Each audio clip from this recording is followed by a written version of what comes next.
हूँ सुधा मूर्ति। आज की कहानी है अ फादर्स विजडम। एक बार की बात है, एक बहुत ही अमीर आदमी था। उसके 2 बेटे थे, पुरु और पुनीत। दोनों बहुत ही अच्छे और आज्ञाकारी थे।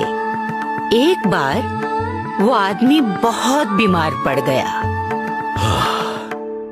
पुरु, पुनीत, मेरे पास आओ बेटा। पिताजी, आप बातें मत करिए। हाँ पिताजी। आप बातें मत करिए। हाँ पिताजी, आप आराम करिए। नहीं, मुझे कह लेने दो। अब मेरे पास ज्यादा समय नहीं है। जाने से पहले मैं तुम दोनों से कुछ जरूरी बातें कहना चाहता हूँ। बेटे, मैंने अपनी सारी संपत्ति तुम दोनों में बराबर बराबर बांट दी है, पर अपनी जायदाद के अलावा भी मैं तुम्हें एक जरूरी चीज देना चाहता हूँ। क्या पिताजी? 4 सीखें। बेटे, अगर मेरी इन सीखों पर तुम लोग चलोगे तो जीवन भर सुखी और समृद्ध रहोगे। हमें वो सीखें बताइए पिताजी, हम उन पर जरूर चलेंगे। हाँ पिताजी, हम वचन देते हैं। क्या हैं वो सीखें? इन्हें ध्यान से सुनो और गांठ बांध लो। हर शहर में घर बनाओ, मजे से खाओ, चैन से सो, और अगर किसी को पैसे दो तो वापस मत लो। पर पिताजी, इसका मतलब क्या? पर इससे पहले कि पुरु और पुनीत के पिताजी इन सीखों का मतलब बता सकते, वो इस दुनिया से चले गए। जल्द ही पुरु और पुनीत जायदाद से अपना अपना हिस्सा लेकर अलग अलग शहरों में जाकर बस गए और जीवन जीने लगे। दोनों ही अपने पिताजी की बताई हुई सीखों पर चलते रहे। लेकिन एक अजीब बात हुई। उन्हीं सीखों पर चलते हुए पुनीत दिन दुगनी रात चौगुनी तरक्की करने लगा। वहीं पुरु उन्हीं सीखों पर चलते हुए सब कुछ गवा बैठा और रास्ते पर आ गया। सुनता हूँ कि दूसरे शहर में मेरे भाई पुनीत ने बहुत पैसे कमा लिए हैं, बहुत अमीर हो गया है, और मैं इस हालत में पहुंच गया जबकि हम दोनों ने बिल्कुल बराबर पैसों से नए शहरों में अपनी शुरुआत की। ऐसा कैसे हो गया? मैं उसके पास जाकर पूछता हूं। अब वो ही मेरी मदद कर सकता है। भाई पुनीत। पुरु भैया, आप! पुरु भैया, आप! कैसे हैं आप? इतने दिनों तक भाई की याद नहीं आई। अरे भैया, ये क्या हाल बनाया हुआ है? सब ठीक तो है ना? नहीं भाई, कुछ भी ठीक नहीं है। पर मुझे तुम्हारी तरक्की देखकर बहुत खुशी हो रही है पुनीत, सच में। मैं जानता हूँ भैया, आप इतनी दूर से आए हैं, भूख लगी होगी। चलिए खाना खाते हैं, फिर आराम से बातें करेंगे।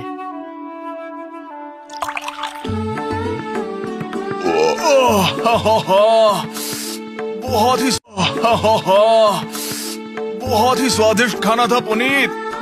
वाह, बहुत दिनों बाद इतना मजेदार खाना खाया। बहुत बहुत शुक्रिया। शुक्रिया कह के शर्मिंदा मत कीजिए भैया। भाई, मैं यहाँ तुमसे कुछ पूछने आया था, पर पूछे ना भैया, इसमें संकोच कैसा?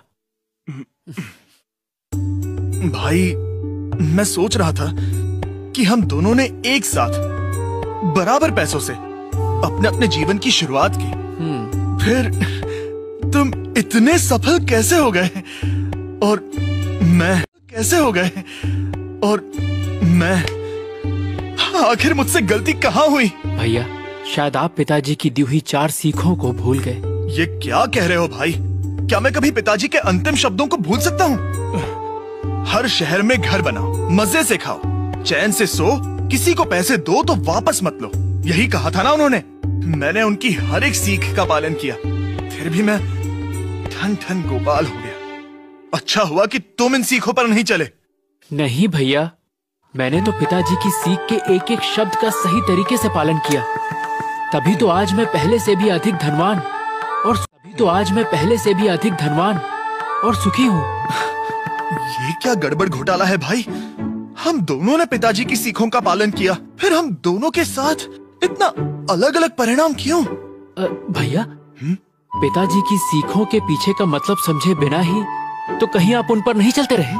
पिताजी तो मतलब बताए बिना ही चल बसे थे। मैंने तो उन सीखों का सीधा सीधा मतलब निकाल लिया। लो, तो इसीलिए आपको उन सीखों का सही फल नहीं मिला। क्या कह रहे हो भाई? मेरी तो कुछ समझ में नहीं आ रहा। अच्छा बताइए, आपने उन सीखों का पालन कैसे किया? पहली सीख, हर शहर में घर बनाओ। कैसे किया? पहली सीख, हर शहर में घर बनाओ। तो मैंने हर शहर में अपना एक घर बनवाने की कोशिश की, पर क्योंकि मैं हर घर में रह नहीं सकता था, तो दूसरों को मैंने घर की देखभाल करने के लिए रखा, जिन्होंने या तो मेरे घर हड़प लिए या तो उनका ध्यान ही नहीं रखा। दूसरी, मजे से खाओ, तो मैंने देश भर के सबसे अच्छे रसोई को खाना बनाने के लिए रखा और बहुत मजे से उनका बनाया खाना खाया, पर इसमें मेरा बहुत पैसा खर्च हुआ। तीसरी, चैन से सो। मैंने बड़े बड़े कारीगरों को बुलवाकर राजसी पलंग बनवाए, मुलायम गद्दे, तकिया, मखमल की चादरें सिलवाई ताकि मैं चैन से सो सकूं। पर इसमें मेरी संपत्ति का एक बहुत बड़ा भाग खर्च हुआ। चौथी सीख, किसी को पैसे दो तो वापस मत लो। तो मैंने जिसको भी पैसे दिए कभी वापस नहीं मांगे, तो मुझसे पैसे मांगने वालों की भीड़ इकट्ठा हो गई और इन सब चीजों की वजह से आज मेरे पास कुछ भी नहीं बचा। भैया, आप सिर्फ इन सीखों के ऊपरी मतलब को समझे, इनके पीछे जो अर्थ है वो तो आपने समझा ही नहीं। पिताजी की पहली सीख, हर शहर में घर बनाओ का असली अर्थ है हर शहर में दोस्त बनाओ ताकि हम कहीं भी हो उन दोस्तों के साथ उनके अतिथि बनकर रह सकें। यानी हर शहर में बिना खरीदे ही हमारा एक घर हो। मजे से खाओ, मतलब तभी खाओ जब बहुत भूख लगी हो। उस वक्त साधारण सा खाना भी 56 भोग का मजा देता है। मैंने ऐसे ही किया। चैन से सो, मतलब दिन भर इतनी मेहनत करो कि रात को फर्श पर भी आराम और चैन की नींद आए। मैं बिल्कुल ऐसा ही करता हूँ। और उनकी आखिरी सीख, किसी को पैसे दो तो वापस मत लो का असली अर्थ है कि दूसरों को पैसे दो तो कुछ गिरवी रख लो। पैसे लेने वाला जल्द से जल्द खुद ही अपनी गिरवी रखी हुई चीज छुड़वाना चाहेगा और तुम्हें अपने दिए पैसे जल्दी वापस मिल जाएंगे, वो भी बिना मांगे। भैया, तुमने पिताजी की सीखों का सही मतलब समझा होता तो ये दिन नहीं देखना पड़ता। मैं समझ गया भाई, मैं भी कितना मूर्ख था कि इन सीखों का बिना समझे ही पालन करता रहा और अपना सब कुछ गवा बैठा। पर अब वचन देता हूँ कि आगे से पिताजी की बताई सीखों पर सही तरह से चलूंगा। इनका सही अर्थ बताने के लिए बहुत बहुत शुक्रिया भाई।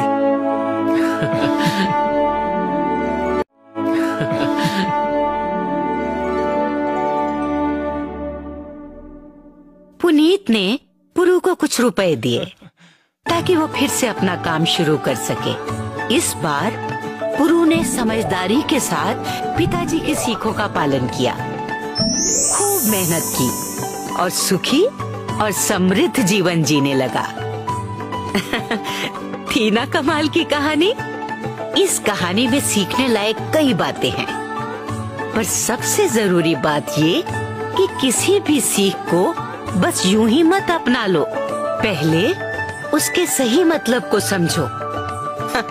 अब अपनी सुधा आंटी को बाय बाय कहो। अगली बार फिर मिलेंगे।